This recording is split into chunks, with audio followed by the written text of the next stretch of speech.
o que eu proponho para a gente refletir hoje é sobre a relação entre violência e educação. Não é? E em que medida a política pública de educação na história do Brasil ela coopera para que essa relação seja mais ou menos intensa. Trocando em miúdos, em que medida a escola brasileira ela tem a sua parcela de responsabilidade no quadro de violência, de insegurança pública que graça pelo país, graça especialmente pelas grandes regiões metropolitanas do país afora, especialmente aqui no Rio de Janeiro. Todo mundo que acompanha aí os jornais, a grande imprensa, tem acompanhado números bastante alarmantes. Embora seja preciso a gente utilizar a lupa, utilizar algumas outras ferramentas para analisar esses números todos e entender um pouco sobre isso. Bom, como eu sou professor, eu tenho o hábito aqui de tentar organizar a coisa em alguns pontos, como fez o professor Marcos Veríssimo. Então, eu queria começar primeiro tentando entender um pouco o que é a escola, a instituição escolar, não é? Como ela nasceu e como ela se desenvolveu ao longo do tempo. Assim, de maneira muito superficial, de maneira muito rápida, mas apenas para a gente se localizar. Em determinado momento da história, especialmente lá na antiguidade clássica, as sociedades gregas, romanas, chegou-se à conclusão de que era preciso uma instituição que desse conta de educar especialmente os filhos da nobreza, os filhos das famílias, digamos assim, mais abastadas daquela sociedade, no que dizia respeito ao conhecimento que começava a se multiplicar e que os pais em casa não tinham condições mais de fazer levar adiante esse tipo de conhecimento, né? Em outras palavras, a gente tem uma família que, apesar de bem situada do ponto de vista econômico, do ponto de vista financeiro, é uma família que já não detém todo o conhecimento necessário no processo de escolarização, no processo de formação intelectual dos filhos. E aí então surge uma instituição, surge uma profissão. O pedagogo antigo lá na Grécia era exatamente essa figura, alguém que vai ajudar a conduzir a garotada nesse processo de formação. É óbvio que as sociedades clássicas elas tratavam a questão do saber, sim, pela perspectiva epistemológica, ou seja, o saber enquanto saber, o saber sobre as coisas, o saber que teoriza a respeito da realidade, o saber que é um discurso a respeito dessa realidade. Isso começou a ficar claro, especialmente com o surgimento da filosofia. Eu costumo dizer que o Platão, apesar de todas as críticas que ao longo de toda a história da civilização ocidental ele sofreu, uma contribuição muito significativa ele deixou, né? Que é a distinção entre o que é o saber e o que é aquilo sobre o qual o saber trata. Uma coisa é o saber, outra coisa é a realidade. E o saber é um discurso sobre essa realidade. E por isso há discursos plurais. Por isso há muitos discursos sobre a realidade. A forma que temos de nos aproximar e de tratar e de compreender a realidade, ela é plural e ela é diversificada exatamente por causa disso. Há, inclusive, que se levar em consideração que não há apenas o saber teórico, o saber acadêmico, há outros discursos sobre a realidade, não é? A arte, a religião, o senso comum, enfim, há muitas outras formas de aproximação. Mas além dessa questão epistemológica, os gregos tratavam o saber também sob a perspectiva axiológica, ou seja, pela perspectiva dos valores desse saber. Ou seja, em que medida o saber e a forma como nós conhecemos a realidade e interpretamos essa realidade, ela interfere modificando, transformando essa própria realidade. O saber não é apenas um exercício mental, intelectual sobre as coisas. Ele interfere, modifica e transforma a própria natureza das coisas. É o que nós chamamos de cultura, né? Ou seja, a produção a partir do trabalho, a partir da intervenção humana sobre a realidade. Cultura, portanto, ela tem o seu aspecto material, não há dúvida, mas ela tem especialmente o seu aspecto ideológico, ou seja, a maneira como, através das ideias, a gente impacta o mundo que nos cerca. Essa escola foi crescendo, essa forma de fazer escola ela foi crescendo e nós somos o que somos como sociedade.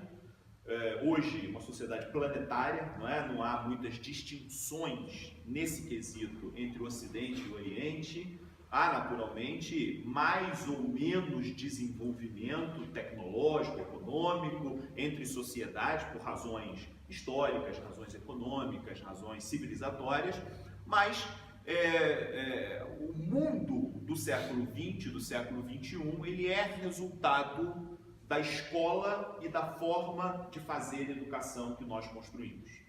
Agora, curiosamente, o que nós experimentamos, especialmente nessa primeira metade do século XXI, é ao mesmo tempo responsabilidade da escola e culpa da escola, para usar as duas categorias que o professor adiantou.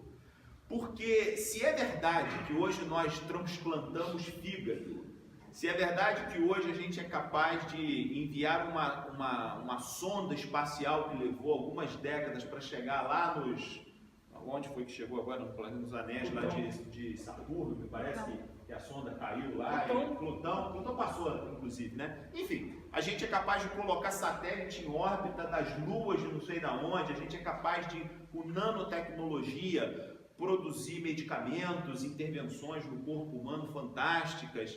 A gente explora petróleo, por exemplo, a uma profundidade e na crosta terrestre absurda, nunca antes imaginada. A gente é capaz, enfim, de uma série... Nós temos um aparelhinho de computador na mão que faz mais na minha mão, na sua mão, do que os computadores fizeram na década de 60 para o homem pousar na Lua, por exemplo. Tem mais memória, tem mais capacidade de processamento de dados do que os computadores que a NASA tinha lá na década de 60. Então, não há dúvida que isso é inimaginável. Agora, esse mesmo avanço tecnológico, ele produziu uma crise dentro da escola. Por quê? Porque se é verdade que lá no passado, o professor, a professora, a escola, ele tinha um monopólio, pelo menos relativo, do saber, é verdade que hoje a escola não possui mais isso. A garotada, ela frequenta nos ambientes virtuais, ela não precisa mais do livro como objeto, ela não precisa mais do espaço da sala de aula como o espaço exclusivo de ensino e de aprendizagem. Se isso acontece, gente, se isso de fato se redunda em benefício, em aprendizado, em construção de novos saberes, isso é uma outra história. Mas essa reflexão a gente podia fazer pela própria sala de aula. Se isso acontece dentro da sala de aula, se acontece com o professor, ouvindo aqui o professor Marcos Veríssimo sobre um pouco de testemunho, sobre a sala dos professores, sobre o conselho de classe, sobre o tratamento de professores com alunos, alunos com professores, a gente vê que a coisa não é tão simples como se imagina. Então a gente tem, ao mesmo tempo, uma origem da escola para construir conhecimento, um desenvolvimento da escola que constrói e faz crescer esse conhecimento de forma a impactar de maneira muito profunda, radical, a sociedade. Mas essa mesma escola é vítima, ela sofre uma crise dos resultados do seu próprio trabalho. Então nós estamos num momento em que a escola precisa se repensar sobre essa perspectiva. Eu, por exemplo, trabalho na direção, na coordenação de uma escola e isso é o nosso dia a dia. O aluno que chega dentro da sala de aula, cada vez com menos idade e cada vez com mais informação sobre os assuntos. né? Essa informação é uma informação difusa, é uma informação não sistematizada, mas é informação, às vezes informação de qualidade, às vezes atualizada, né? Então, esse é um ponto. Um outro ponto que eu gostaria de tratar é que essa crise pela qual passa a instituição escolar, no meu modo de observar, ela tem uma dimensão, tem várias dimensões, eu vou tratar de apenas 3 delas aqui para ser bastante objetivo. Ela tem uma dimensão interna.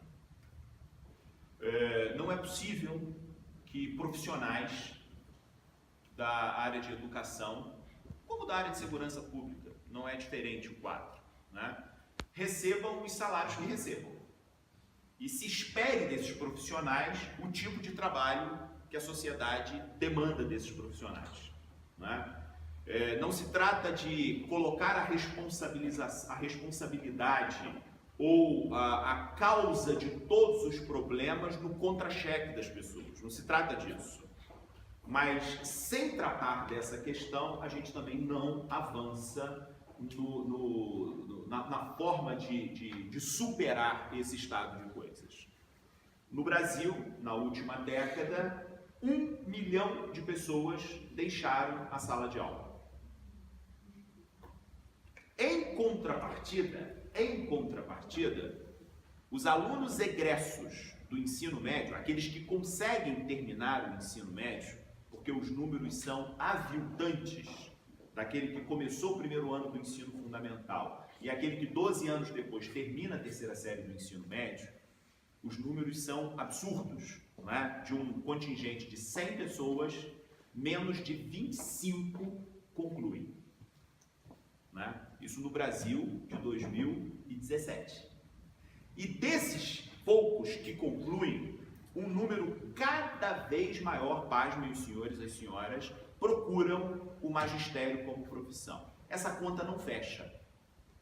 Por que ela não fecha? Porque, infelizmente, o magistério se tornou a profissão mais fácil de ser acessada para aqueles que têm uma formação mediana ou aqueles que não precisam de uma formação mais sofisticada, e multiplicaram-se as opções de formação profissional na área do magistério, na área de educação, com as tecnologias de educação à distância, com a oferta privada dos cursos de formação de professores, etc, etc. Não que elas em si sejam positivas ou negativas, mas eu estou falando do tipo de acesso. Percebam, há uma evasão lá na ponta da carreira de pessoas que deixam de ser professores cada vez mais.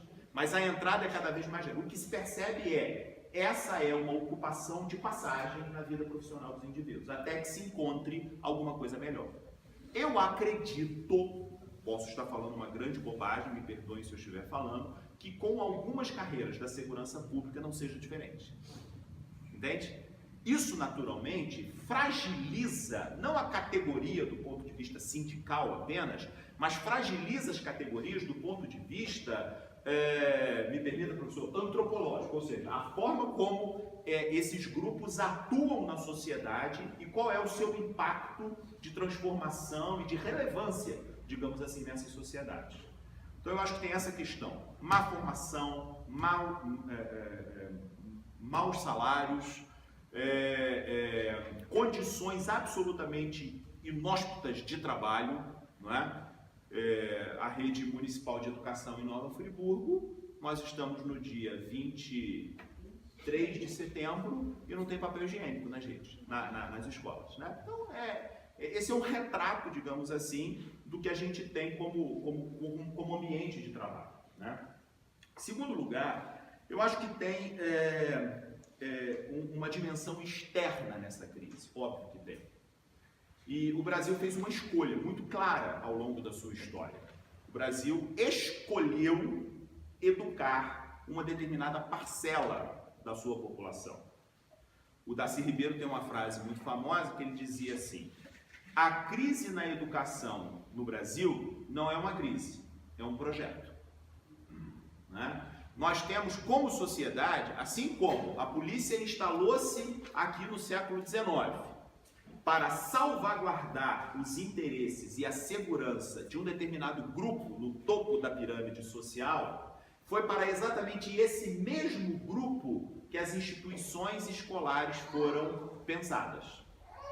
No final do século XIX, 80, 90 anos depois da chegada da família real aqui, pois não? Eu acho que são os ciclos viscosos, como o professor falou, isso já vem desde a formação da polícia.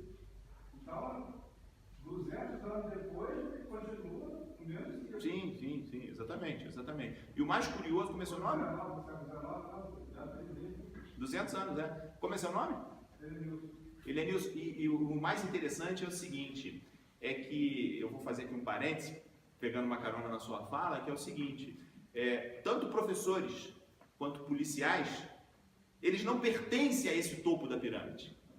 Eles pertencem à base da pirâmide, que não tem acesso à segurança e à qualidade, mas operam as ferramentas que dá ao topo da pirâmide acesso a esses direitos. Mas a cúpula da polícia, ela praticamente não é a parte de baixo do setor, não. É sim. Ela pensa com a cabeça de cima. Ela pensa com a cabeça de cima, mas ela pertence à cabeça de baixo. É verdade. Não, vamos ser honestos, gente. Vamos ser honestos. Aliás, isso é próprio do país inteiro. O Congresso Nacional, me permitam, o Congresso Nacional, vocês vão achar que eu estou falando maluquice, mas ele pertence à parte de baixo da pirâmide como pessoas. Mas eles estão a serviço de quem pertence à parte de cima. A gente não conhece quem pertence à parte de cima, a verdade é essa, né? Essa é só mas é isso. Agora, deixa eu só dizer uma outra coisa, seguindo esse raciocínio, é que esse elemento externo, só um dado que para mim chama muita atenção. No final do século XIX, quando houve a abolição da escravatura, né, o Brasil foi o último país nas Américas a efetivar, oficializar a abolição. Essa abolição foi feita às pressas, não é? Numa ausência do imperador, né? O Brasil tem crise de vice, né? Ou seja, o vice naquele momento, a princesa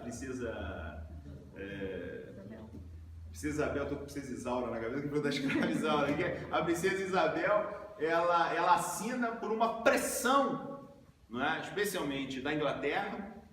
E tão logo há a liberação daquele contingente de pessoas escravizadas no Brasil, esse mesmo país, nos primeiros anos da República, acontecida um ano depois, em 1889, abre as portas para novas levas de imigração de europeus.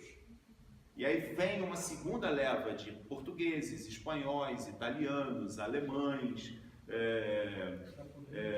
húngaros, japoneses, libaneses.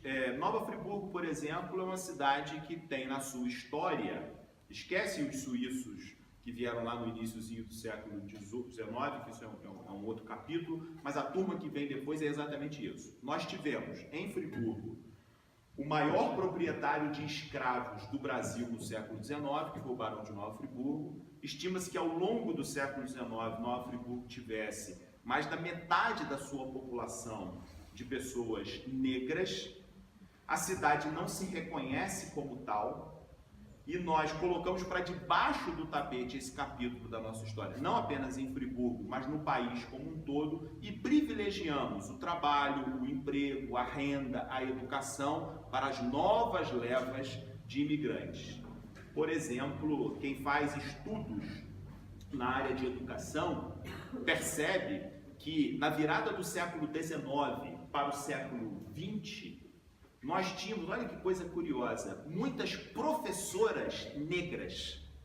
Por quê? Ainda era resquício da escravidão, em que, assim como tinha uma ama de leite, assim como tinha aquela mulher que cuidava dos filhos dos barões, dos filhos da nobreza, havia também aquelas educadas, que sabiam ler, escrever, fazer contas, que ensinavam a garota. A partir do momento que a República foi avançando e a sociedade foi se esgarçando do ponto de vista social e étnico, inclusive, se é que a gente pode chamar assim, ela foi naturalmente colocando para escanteio e para os subúrbios, tanto ideológicos quanto urbanos, não é, essas populações negras.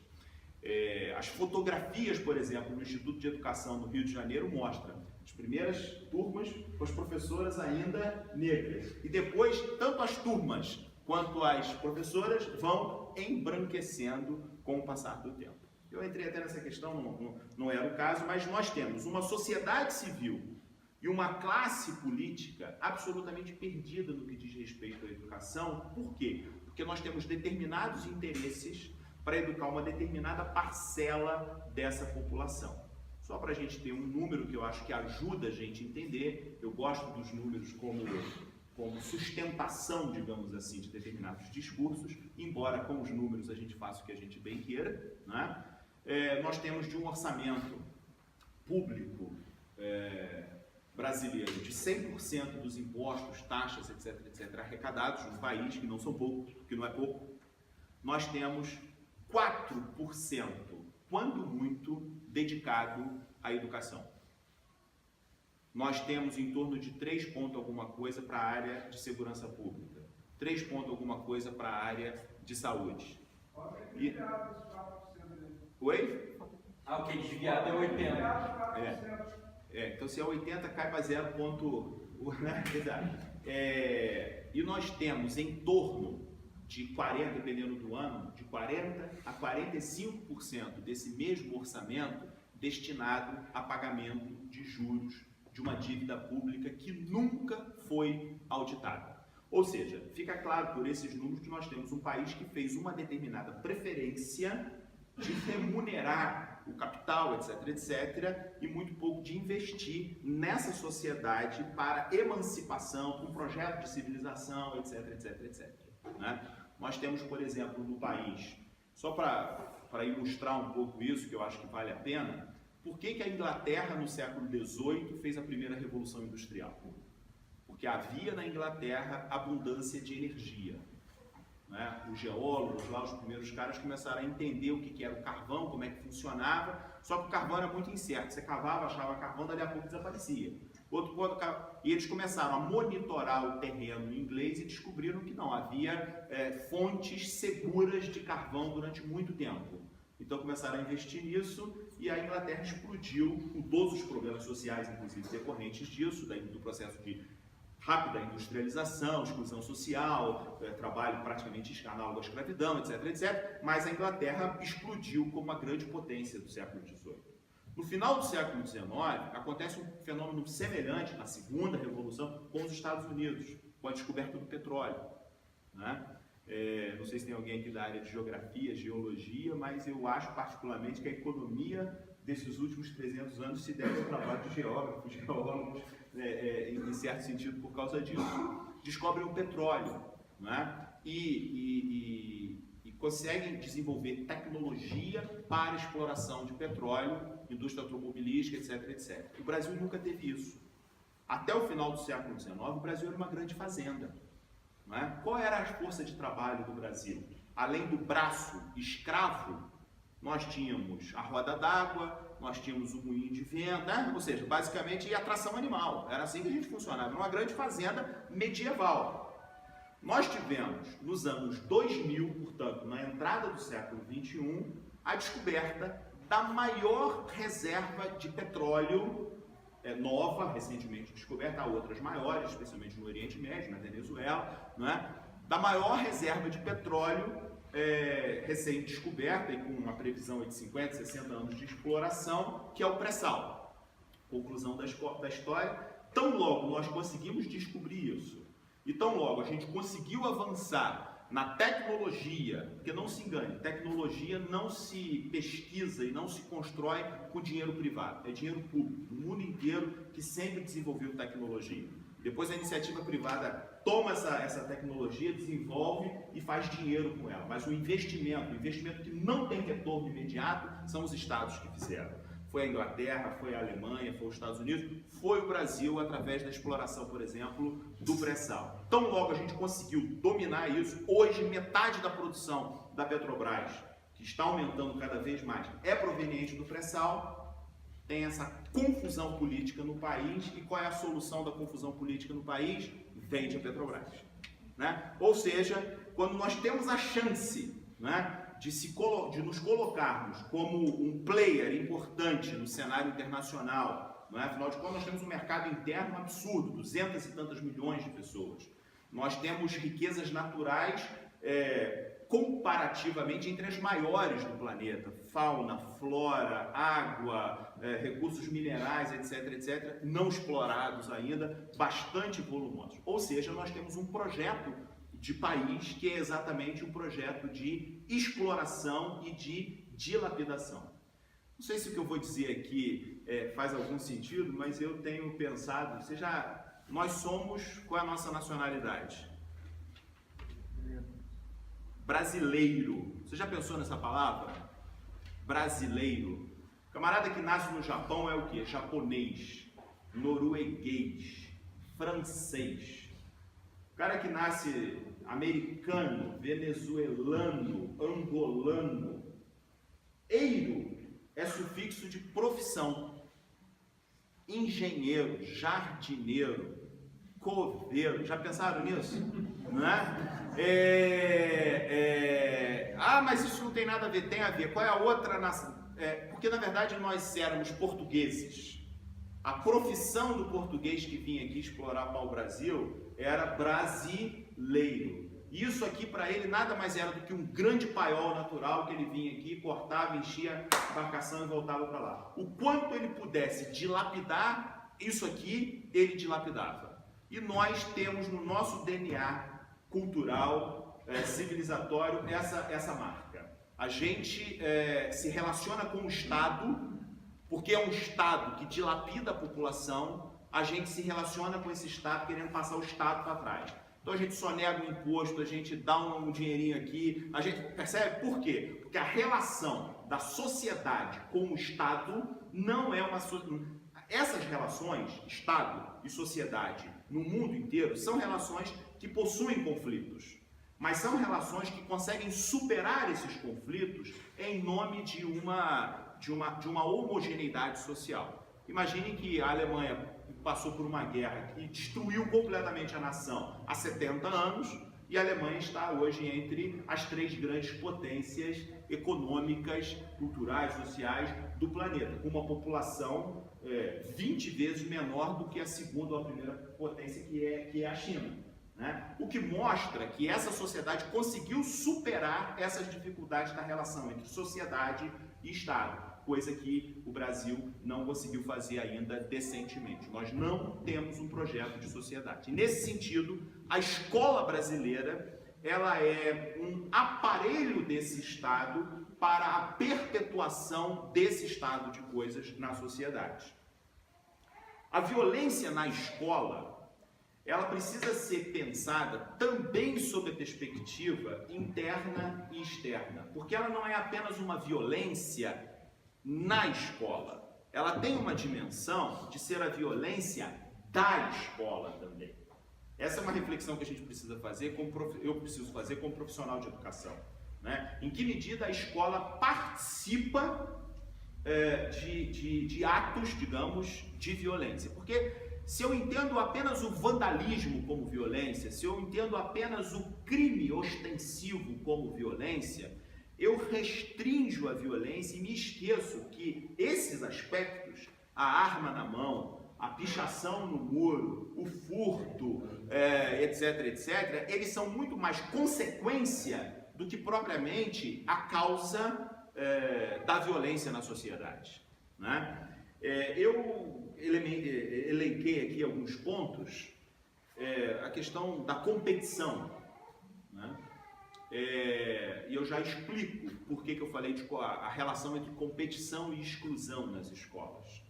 Numa sociedade onde as pessoas não têm condições iguais, é muito difícil falar de competitividade, certo? Se você não parte de situações pelo menos análogas, né? Eu publiquei esses dias um artigo sobre meritocracia no jornal e a pessoa que fez lá a ilustração no jornal colocou uma imagem que eu não conhecia e que veio muito bem acalhada. Tem um cidadão sentado, aí tem um macaco, um elefante, uma cobra e um sapo. Ele falou assim: muito bem, vamos fazer uma prova aqui para a gente ser justo. quem subir primeiro na árvore ganha. Pô. Eu presumo que o macaco foi ideia do macaco, né? Vai ver que o professor era um macaco, né? Quer dizer, se eu não tenho condições iguais, é muito difícil de falar sobre isso. E a escola, ela, tradicionalmente, isso não é a verdade absoluta das coisas, nem 100% dos casos, mas a escola, ela privilegia a competição. Meu nome é Alexandre, sou subtenente da polícia. Vou fazer uma pergunta ao senhor. O senhor falando sobre competição em termos de provas, né? O senhor é a favor dessa reserva de cotas? Sou a favor, e eu já te explico por quê. Engraçado, eu nem escrevi sobre isso aqui não, mas bom, você eu vou... Acho que pode continuar e ao final a gente... Não, mas eu vou construindo aqui e a gente chega lá. Eu estou escrevendo tudo aqui também. Tá, beleza. Alexandre, posso chamar de Alexandre? Alexandre. Eu acho que tem essa questão da competição, a questão da desigualdade de oportunidades. Nós temos no país uma ausência de perspectivas.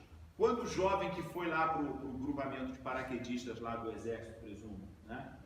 É porque ele em algum momento, sabe-se Deus como isso aconteceu lá na cabecinha dele, ele, lá naquele labirinto que é a vida dele, sem qualquer, ele encontrou na palavra do professor, talvez em algum outro vetor ali que interferiu na caminhada dele, ele viu uma perspectiva. Mas o fato é que nossa juventude, de maneira geral, e não apenas a juventude pobre, a juventude de uma maneira geral, ela tem muito pouco, há poucas perspectivas de crescimento profissional, de formação profissional e assim por diante. Porque há uma desvalorização generalizada no país. Se você conversar com o pessoal da área de psicologia, que trabalha com orientação profissional, vocacional, aquelas coisas todas, é muito comum você encontrar na garotada às vezes com um padrão social de classe média alta. Você quer fazer o quê? Eu quero ser jogador de futebol, eu quero ser cantor, eu quero ser famoso, eu quero ser youtuber. Agora muita gente quer ser youtuber, ou seja, não que haja problema nessas ocupações, não há que haja problema, mas a ausência de perspectivas de uma sociedade que se constrói, digamos assim, em torno, ou seja, eu entendo qual é o projeto da minha sociedade e eu quero participar desse projeto cooperando de alguma maneira. Vou dar aqui um exemplo para vocês, já que eu falei um pouquinho sobre o petróleo. A Noruega, não dá para comparar a Noruega com o Brasil, a Noruega é uma vila perto do Brasil em termos de população, condições, etc. As pessoas costumam fazer certas comparações na área de educação que me cansam a paciência. Porque comparar o Brasil com a Coreia, comparar o Brasil com a Finlândia, comparar com a Noruega, não dá para conversar, porque são situações absolutamente distintas por tudo e por todos. Depois a gente pode aprofundar. Mas na Noruega, a economia do século XX se desenvolveu em torno do petróleo. Boa parte da população norueguesa trabalha em profissões direta ou indiretamente ligadas ao petróleo. São engenheiros, geólogos, tecnólogos, enfim, nas mais diferentes áreas com relação àquilo. Aquela sociedade, no entanto, aquele território não possui mais reservas de petróleo. O que eles fizeram? E vocês sabem, a Noruega não é um país comunista, não é um país socialista, mas a indústria de petróleo da Noruega é 100% estatal. Está comprando poço de petróleo pelo mundo todo. Né? Por quê? Porque aquela sociedade foi dito para ela que a perspectiva deles é trabalhar nesse setor. Então, aquele Estado está trabalhando para manter condições para aquela população. Né? Ou seja, há uma retroalimentação positiva, um círculo virtuoso nesse aspecto. E há, pessoal, como um elemento dessa questão da violência, uma desvalorização do saber. Quem aqui que não gosta de estudar, que não gosta de ler e que é vítima de chacota na sociedade porque gosta de estudar, porque gosta de ler? Eu não sei se isso acontece em outros cantos por aí, mas no Brasil, infelizmente, estudar, saber é motivo de piada, né? É o CDF, é o Caxias, é o maluco, não é? Ou seja, e é por isso que acontece, a gente liga a televisão, tem gente falando que a Terra é plana, sabe? Tem gente defendendo por A mais B que a Terra é plana. Vocês já viram esse discurso? Tem gente defendendo determinadas ideias. Esses dias apareceu um cara dizendo que no Brasil não teve tortura. Eu posso até discutir as razões, negar a realidade não dá. Vou dizer, não houve holocausto não, na Segunda Guerra. Ou seja, esse tipo de discurso, ele só floresce numa sociedade onde as pessoas leem, como no Brasil, menos de um livro por ano per capita. Não é? Porque se a gente lesse um pouquinho mais, o dobro, não vamos falar de meio livro, vamos falar de um livro pelo menos, né, inteiro, per capita, eu acho que a gente conseguiria ter um outro tipo de posicionamento. O professor falou da Argentina, né? A Argentina durante muito tempo, ela teve uma política, por exemplo, de publicação editorial muito interessante. Ela publicava um livro, o professor escreveu um livro, uma tese, foi laureada, etc, publicou, capa dura, bonitinha, aquele negócio todo, custa, sei lá, R$50, não é? Mas aquele mesmo livro é publicado em papel jornal, é publicado com a letrinha um pouquinho menor, e custa R$10, porque vai ter quem queira comprar o de 50 para botar na estante, sei lá, forrar a porta, enfim, essas coisas que, né, a gente faz com livro. Mas vai ter gente que vai querer ler e não tem o dinheiro e precisa ter acesso à leitura. Então, é o Estado induzindo a sociedade a se formar. O que a gente percebe no Brasil é exatamente o contrário. Esse não investimento do Estado em educação, ele se traduz numa não autonomia da escola, da instituição escolar. A Lei de Diretrizes e Bases da Educação, a 93/94 de 1996, está fazendo mais de 20 anos, ela preconizava lá que as instituições de ensino tivessem autonomia nas suas formulações pedagógicas. É verdade que nós tivemos algumas experiências dessa natureza, mas na prática nós não temos isso. E nós não temos isso por um simples fato. No meio do caminho do processo educacional, o Brasil inventou um negócio chamado vestibular, que não é problemático em si. O problema é que ele se tornou um funil. O problema é muito mais um problema de política pública de educação do que propriamente um problema pedagógico, um problema educacional. E eu explico. Nós temos, no final do ano de 2016, 8 milhões de jovens ou adultos recém ou não concluídos do ensino médio fazendo o Exame Nacional do Ensino Médio, o Enem. E nós temos menos de 1 milhão de vagas na universidade. Ou seja, tem que ter um negócio ali no meio do caminho, não é para verificar se o aluno tem as habilidades necessárias para ingressar no curso superior, é para eliminar o excesso. Percebe isso? Só que uma sociedade que considera que na sua juventude existem pessoas que não terão acesso à universidade, desejando ter esse acesso, é uma sociedade que ela está produzindo condições de desigualdade e, consequentemente, não necessariamente, mas consequentemente, também violência, né? A gente vê muito claramente, eu pelo menos percebo, eu falei um pouco do orçamento de 4%, né, que eu acho que é aviltante. Não confundir os 4% que eu estou me mencionando com aqueles 10%, lembra? Dos royalties do petróleo para a educação, são números diferentes. Esses 4% aqui do orçamento geral público brasileiro destinado à educação. Eu estou falando de um número muito menor do que a gente precisava. Em outras sociedades com situações muito diferentes, a gente falou da Coreia. A Coreia é uma sociedade milenar. A Coreia é uma sociedade em que o indivíduo, dentro de casa, ele tem acesso à cultura. A cultura como história da sua civilização, por conta da religião, por conta da formação no bairro, das grandes famílias, daquela sociedade tradicional. A escola se ocupa de formação acadêmica, de formação profissional. No Brasil, infelizmente, nós, professores e professoras, nos debruçamos sobre pessoas que às vezes não sabem quem é o pai, não sabem a história da sua família, não sabem o mínimo do mínimo. Ou seja, no Brasil, a escola tem um papel também ético, cultural, não apenas acadêmico. né? Eu acho que duas questões estão muito claras. Por exemplo, a gente tem no país grupos econômicos e grupos que crescem cada vez mais, com capital internacional, inclusive, vendendo material para as redes públicas, né? Eu tive a experiência de atuar na Secretaria de Educação aqui do município. E eu me recordo, professor, que com 10, 15 dias ali me inteirando dos processos e tudo, eu recebi a visita de um representante de um desses grupos. E a proposta dele era muito interessante, só para vocês terem um pouco a dimensão do que é o problema, tá? Olha só, o orçamento era um orçamento de 100 milhões. 70 milhões estavam comprometidos com a folha. Então sobrava 30. Esses 30, 10 era para alimentação, sobrava 20. Outros 10 era para transporte, etc, sobrava 10. E aí 10 tinha que comprar todo o resto.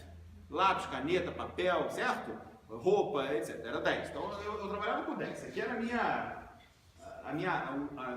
o meu lençol para cobrir a minha cama, que era bem maior. Eu tinha um lençol de solteiro com uma cama de casal. Ótimo.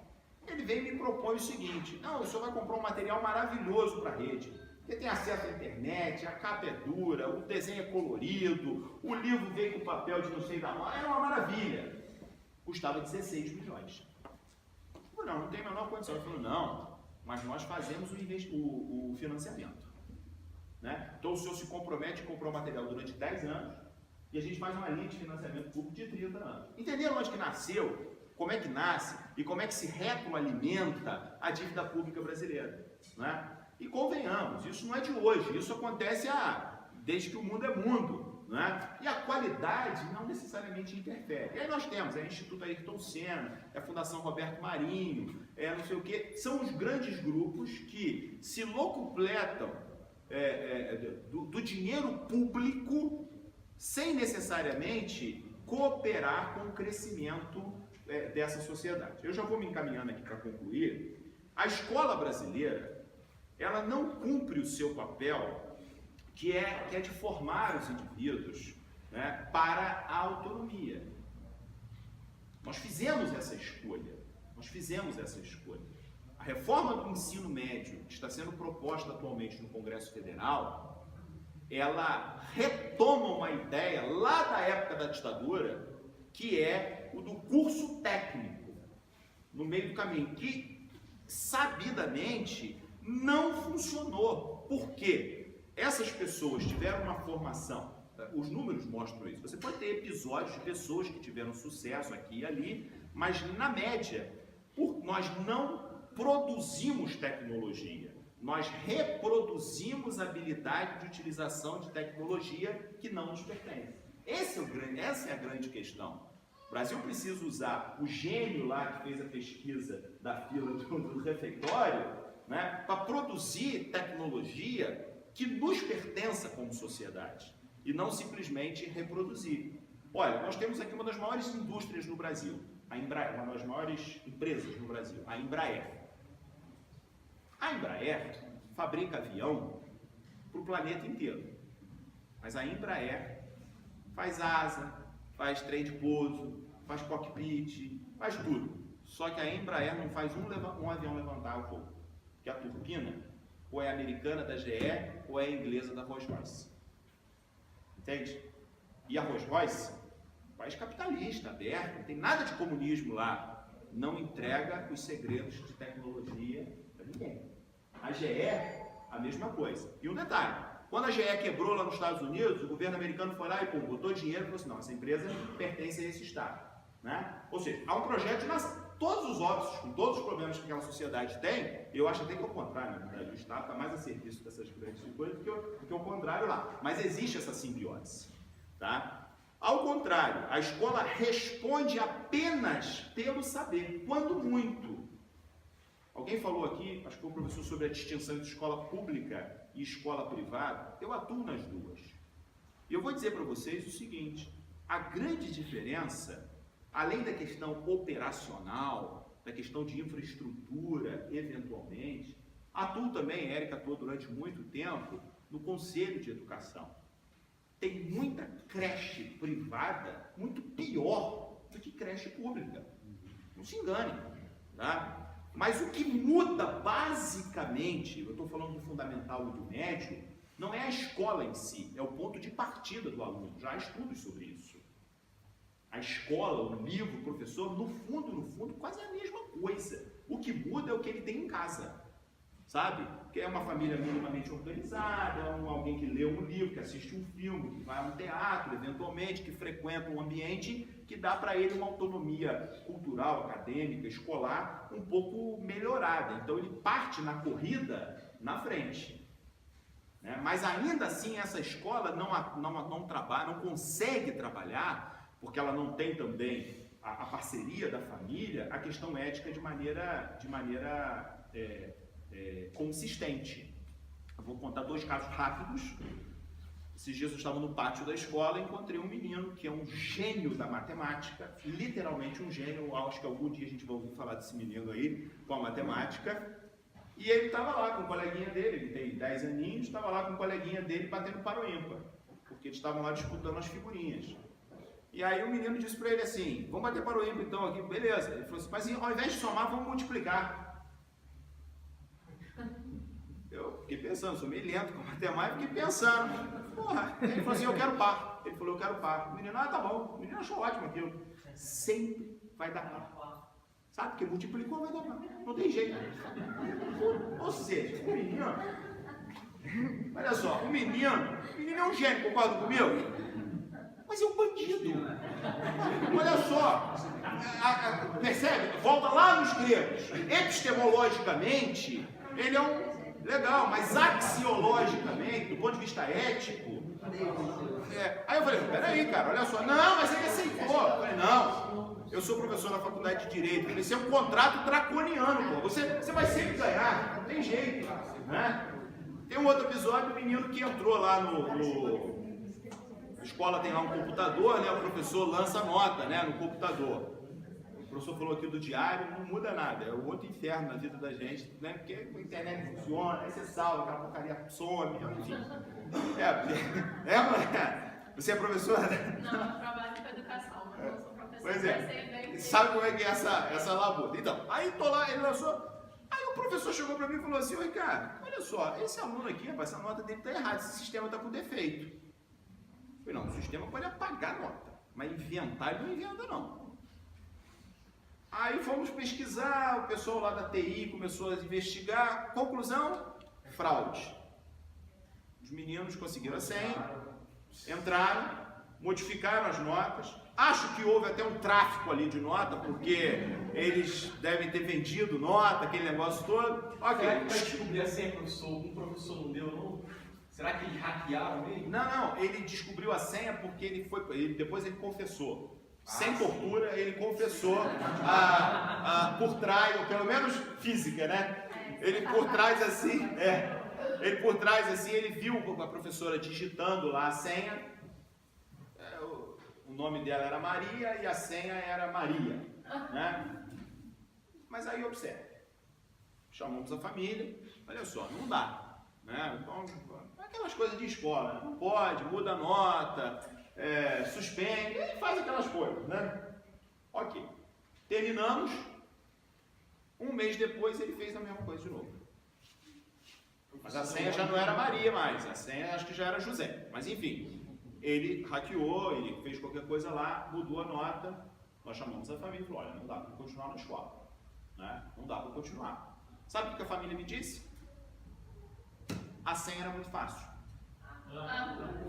A senha era muito fácil. Vocês estão entendendo onde eu quero chegar? Né? A culpa, observe bem, porque aqui é culpa, né, nesse caso, né? Ela não é da senha.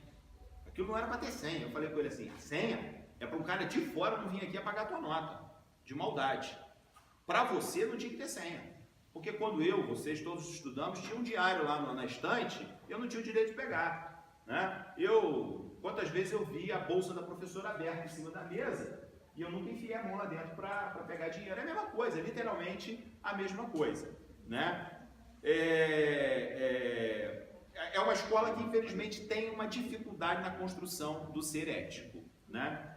E aí eu vou pedir licença ao professor Marcos Felipe para fazer aqui um exercício semelhante ao que ele fez com a contribuição lá do Holloway, né?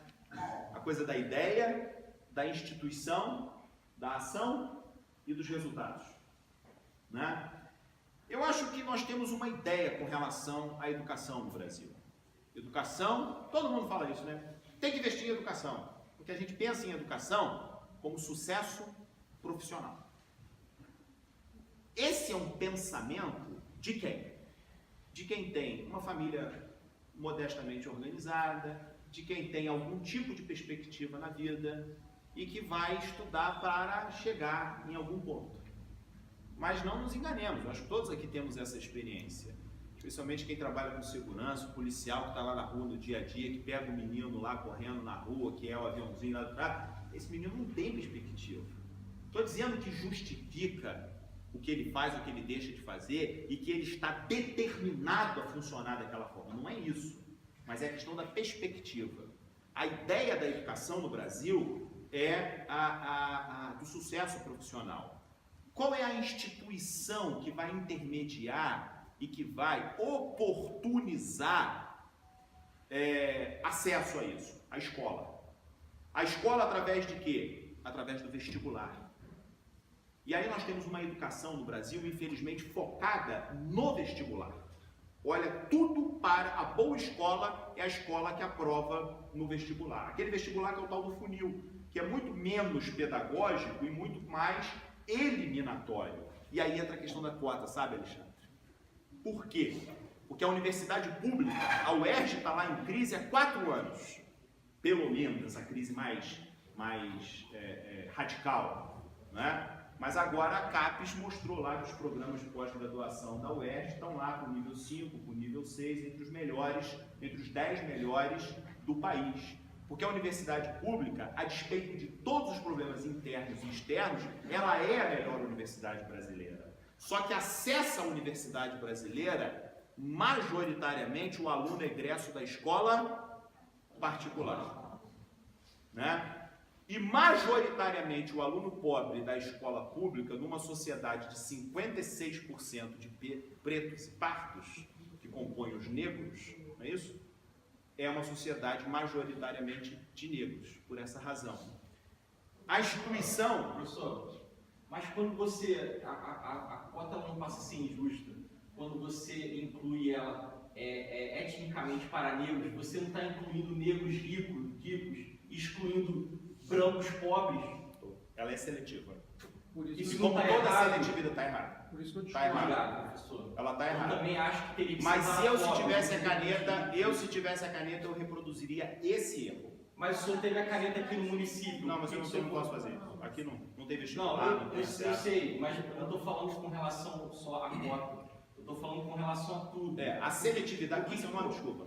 Eu sou o Verdão. O que o senhor pode fazer enquanto gestor para melhorar o ambiente escolar? Por exemplo, na sua época, tinha papel higiênico em todas as escolas. O professor ele era animado a trabalhar, ele não ficava 20 minutos roubando. O aluno ele não batia de frente com o professor. Como é que foi a sua gestão aqui? Deixa eu vou te pedir licença, só para eu concluir esse raciocínio Da aqui. cota?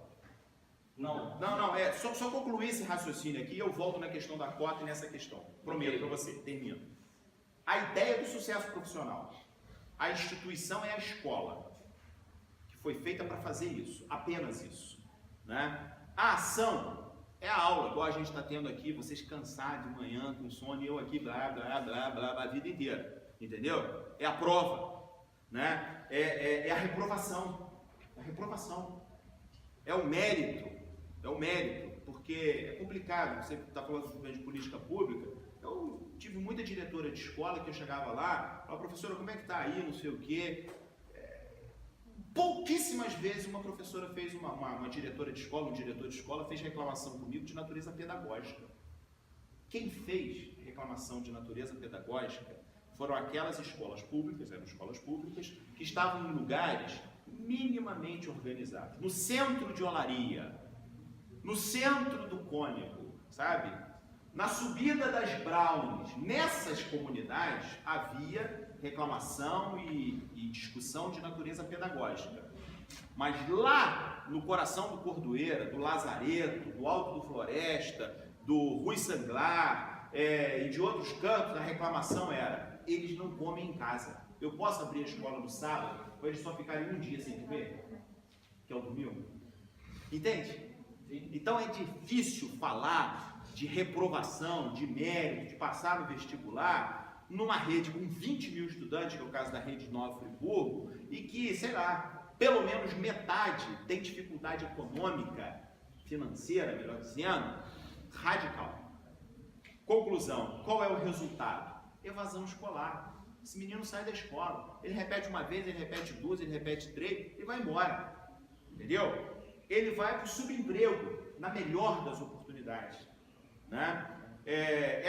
Esse fosso que se cria, ele retroalimenta o quê? A escola precisa ser o lugar do sucesso profissional. E aí o Estado vai investir em quê? Nesse tipo de escola, nesse tipo de coisa. Então, eu concluí a minha fala, que eu acho que, em certo sentido, não é a escola, o professor A, B ou C, dentro da unidade escolar, o responsável, não se trata disso, muito menos o culpado pelo estado de violência que nós temos. Mas nós precisamos olhar para a nossa sociedade como uma sociedade que alimenta desigualdade e que, portanto, ela fabrica desigualdade, ela fabrica violência, né? Como resultado, como um dos resultados do processo de desigualdade. Não que seja necessário, mas é um resultado. Para concluir, questão da cota e tudo mais, o Brasil fez seleções ao longo do tempo. Ele selecionou pessoas para estudar. E eu, particularmente, pelos números na UERJ, por exemplo, mostram que, na minha opinião, a política de cotas, ela faz com que pessoas que não teriam acesso à universidade de outra forma tenham.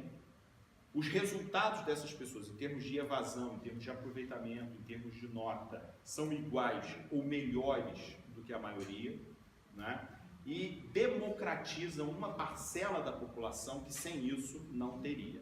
Agora, é o tipo de programa que precisa ter começo, meio e fim, né? Ele precisa ser uma política ampla, irrestrita, abrangente, democrática, e ele precisa ter um deadline, né, para usar uma expressão aí do inglês, ele precisa ter uma linha final. Agora, com relação à questão de políticas públicas, em termos de investimento e tudo mais, o grande desafio de qualquer prefeitura, no âmbito das prefeituras, tá? O Estado eu conheço menos os números, embora a gente investigue bastante, na federação.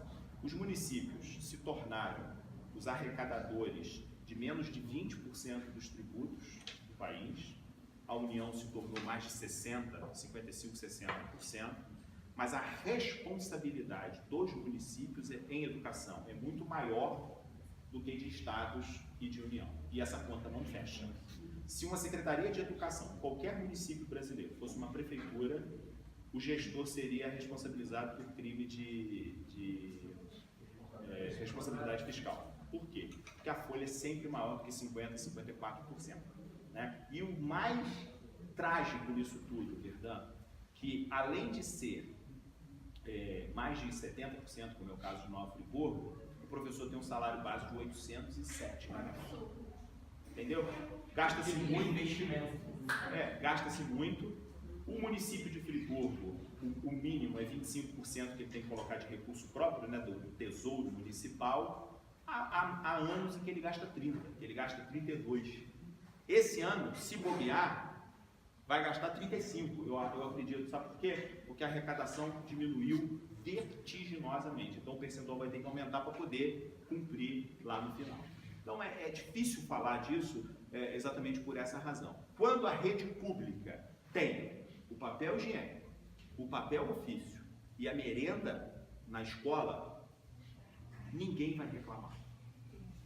É triste dizer isso, mas o que seria um direito passa a ser quase que um privilégio em muitas prefeituras. O que seria o básico passa a ser o privilégio, né? Passa a ser um grande gestor, entendeu? Sabe? Agora, é claro, tem ferramentas aí de gestão que poderiam ajudar. Pessoal, desculpa, eu acabei me alongando, mas eu empatei com o professor. Empatei com o professor em tempo. Tá? Muito obrigado.